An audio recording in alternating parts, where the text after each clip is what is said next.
Kabar duka kembali datang dari dunia musisi mantan vokalis legend grup band Edane dan El Pamas, Eki Lamoh, meninggal dunia pada Minggu, 30 November 2025, dini hari. Ia menghembuskan napas terakhirnya di usia 64 tahun. Kabar duka ini disampaikan langsung lewat Instagram Edane_official. Eki Lamoh meninggal dunia dini hari di Rumah Sakit Umum Pusat Dr. Sarjito, Yogyakarta. Jenazah akan disemayamkan di Rumah Duka RS Panti Rapih, Yogyakarta.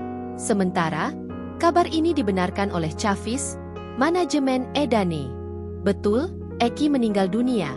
Diinfokan langsung dari anaknya, Pohacie Aryani, kata Chavis saat dihubungi wartawan, Minggu, dikutip kompas.com. Detak jantung berhenti jam 2.11. Dinyatakan meninggal oleh dokter jam 2.15 di Rumah Sakit Umum Pusat Dr. Sarjito, Yogyakarta, ucap Chavis. Menurut Chavis, Eki mengembuskan napas terakhir akibat komplikasi setelah beberapa hari menjalani perawatan. Jenazah Eki rencananya disemayamkan di Rumah Duka RS Panti Rapih, Yogyakarta. Eki Lamoh, yang memiliki nama asli Alexander Theodore Lamoh, lahir di Jakarta pada 13 Juli 1961. Ia dikenal dengan suara tinggi dan seraknya yang khas, menjadikannya salah satu ikon rock Indonesia pada era 1980-1990-an. Nama, Eki, berasal dari panggilan masa kecilnya. Alexander kecil awalnya dipanggil Leki.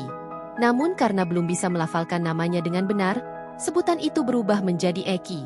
Sementara, Lamoh adalah marga keluarganya dari Minahasa, Sulawesi Utara. Karir bermusiknya panjang dan penuh warna.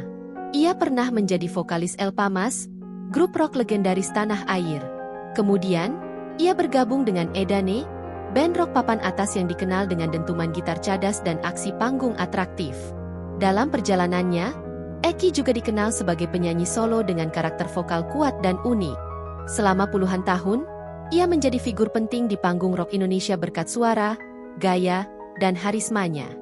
Download Tribun X sekarang, menghadirkan lokal menjadi Indonesia.